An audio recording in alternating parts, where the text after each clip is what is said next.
എന്നാൽ ഈ ഒരു രാത്രി ലൈലത്തുൽ ഖദറിന്റെ ഈ രാത്രി ലൈലത്തുൽ ഖദറിന്റെ രാത്രിയോടനുബന്ധിച്ച പകലിന് ബഹുമാനം ലഭിച്ചു. അത് ഒരു ദിവസം. അതാണ് ഇന്നാ അൻസൽനാഹു ഫീ ലൈലത്തുൽ ഖദർ എന്ന് പറഞ്ഞു. വമാ അദ്റാക മാ ലൈലത്തുൽ ഖദർ. ലൈലത്തുൽ ഖദർ എന്താണെന്ന് നിങ്ങൾക്കറിയാമോ? അതൊരു വല്ലാത്ത ചോദ്യമാണ്. ലൈലത്തുൽ ഖദറിനെ സംബന്ധിച്ച് മനസ്സിൽ വലിയ മതിപ്പുണ്ടാക്കാൻ വേണ്ടിയുള്ള ഒരു ചോദ്യമാണ്. ഇന്നാ അൻസൽനാഹു ഫീ ലൈലത്തുൽ ഖദർ വമാ അദ്റാക മാ ലൈലത്തുൽ ഖദർ. അതിനുശേഷം അല്ലാഹു തആല പറയാണ്, ലൈലത്തുൽ ഖദ്രി ഖൈറും മിൻ അൽഫി ശഹർ. ലൈലത്തുൽ ഖദർ ഇമാം ഷാഫിഈ റളിയല്ലാഹു അൻഹു, ഷാഫി ഇമാം റളിയല്ലാഹു അൻഹുവിന്റെ ശിഷ്യന്മാരും റമളാൻ നോമ്പിനെ സംബന്ധിച്ച് അതിൻ്റെ മസ്അലകളും നിയമങ്ങളും കർമ്മശാസ്ത്ര നിയമങ്ങളും പറയുമ്പോൾ ചെറിയ രൂപത്തിൽ ലൈലത്തുൽ ഖദ്റിന്റെ തഫ്സീർ പറഞ്ഞിട്ടുണ്ട് എന്ന് ഇമാം നവവി റഹ്മഹുല്ലാഹ് ശർഹുൽ മുഹദ്ദബിൽ പറയുന്നുണ്ട്. എന്നിട്ട് അതിൽ നിന്നൊരു വളരെ ഷോർട്ടായ ഒരു തഫ്സീർ ഇമാം നവവി റളിയല്ലാഹു അൻഹു എടുത്ത് ഉദ്ധരിച്ചു. ഖാദി അബൂ തയ്യിബ് റളിയല്ലാഹു അൻഹു പറഞ്ഞ തഫ്സീർ അതിൽ നമുക്ക് കാണാം, ഇന്നാ അൻസൽനാഹു ഫീ ലൈലത്തുൽ ഖദ്ർ. ലൈലത്തുൽ ഖദ്റിൽ ഖുർആനിനെ അല്ലാഹു ഇറക്കി മിനൽ ലൗഹിൽ മഹ്ഫൂദ് ഇല സമാഇദ് ദുനിയാ. ലൗഹുൽ മഹ്ഫൂദിൽ നിന്ന് ഒന്നാം ആകാശത്തിലേക്ക് ഇറക്കി, ജുംലത്തൻ വാഹിദ, ഒന്നിച്ച് ഇറക്കി. അതാണ് ബഹുഭൂരിപക്ഷം ഖുർആൻ വ്യാഖ്യാതാക്കളും പറഞ്ഞ വ്യാഖ്യാനം.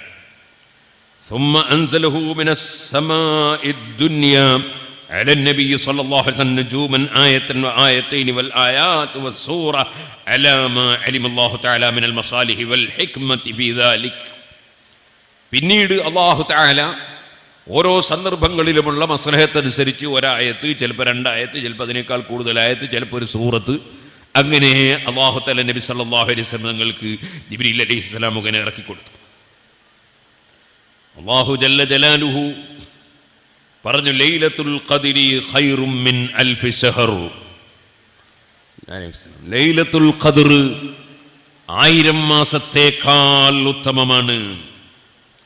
അതിനെ സംബന്ധിച്ച് ഇമാം നവവി റളിയല്ലാഹു അൻഹു തഫ്സീർ ഉദ്ധരിക്കുകയാണ്. മഅനാഹുൽ ഇബാദത്തു ഫീഹാ അഫ്ളലു മിനൽ ഇബാദത്തി ഫീ അൽഫി ശഹരിൻ ലൈസ ഫീഹാ ലൈലത്തുൽ ഖദ്ർ. ലൈലത്തുൽ ഖദ്ർ ഇല്ലാത്ത, ലൈലത്തുൽ ഖദ്ർ ഉൾക്കൊള്ളാത്ത 1000 മാസങ്ങളിൽ ഇബാദത്ത് ചെയ്തതിനേക്കാൾ വലിയ ബഹുമാനവും ശ്രേഷ്ഠതയും ആ ഒരു രാത്രിയിൽ ഇബാദത്ത് ചെയ്താൽ ലഭിക്കും എന്നാണ് അതിൻ്റെ ഉദ്ദേശം. എന്നിട്ട് പറയാണ്, ഖാലൽ ഖാദി അബൂ തയ്യിബ് ഖാല ഇബ്നു അബ്ബാസ്. അബൂ തയ്യിബ് റളിയല്ലാഹു അൻഹു, മഹാനായ അബ്ദുല്ലാഹി ഇബ്നു അബ്ബാസ് റളിയല്ലാഹു അൻഹു എന്ന നബി സല്ലല്ലാഹു അലൈഹി വസല്ലമയുടെ പിതൃ സഹോദരന്റെ മകനും ഖുർആൻ വ്യാഖ്യാതാക്കളെ നേതാവുമായ ഈ ഉമ്മത്തിലെ ഏറ്റവും വലിയ പണ്ഡിതൻ എന്ന് വിശേഷിപ്പിക്കപ്പെടുന്ന ഹിബ്റുൽ ഉമ്മ ഇബ്നു അബ്ബാസ് റളിയല്ലാഹു അൻഹു ഉദ്ധരിക്കാൻ, അൽ ഇബാദത്തു ഫീഹാ ഖൈറും മിനൽ ഇബാദത്തി ഫീ അൽഫി ശഹരിൻ ബിസിയാമി നഹാരിഹാ വഖിയാമി ലൈലിഹാ ലൈസ ഫീഹാ ലൈലത്തുൽ ഖദ്ർ. ലൈലത്തുൽ ഖദ്ർ ഇല്ലാത്ത 1000 മാസങ്ങൾ, 1000 മാസവും ഇബാദത്തായി നോമ്പെടുക്കുന്നു പകലിൽ, 1000 മാസവും രാത്രിയിൽ നിസ്കരിക്കുന്നു. അങ്ങനെ പകലുകൾ നോമ്പ് കൊണ്ടും രാത്രികൾ നിസ്കാരം കൊണ്ടും സജീവമാക്കിയ 1000 മാസങ്ങൾ, 1000 മാസങ്ങൾ ഇബാദത്തെടുത്തതിനേക്കാൾ വലിയ പ്രതിഫലം അൽ ഇബാദത്തു, അന്നത്തെ ദിവസത്തിൽ ഇബാദത്ത് ചെയ്യുമ്പോൾ, ആ ഒരു രാത്രിയിൽ ഇബാദത്ത് ചെയ്യുമ്പോൾ ലഭിക്കുകയാണ്.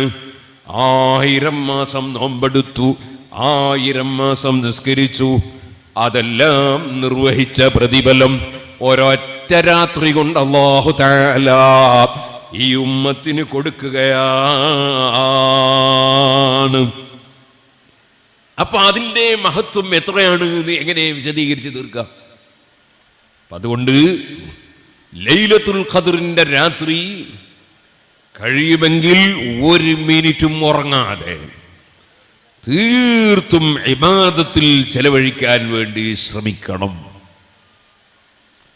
ഇബാദത്ത് എന്ന് പറയുമ്പോൾ വലിയ ഇബാദത്താണ് നിസ്കാരം. നമുക്ക് തറാവീഹ് നിസ്കാരം സാധാരണ നടന്നാലും രാത്രിയിൽ എത്രയും സുന്നത്ത് നിസ്കരിക്കാം, 2 റക്അത്ത് എത്രയും നീട്ടി നിസ്കരിക്കാം.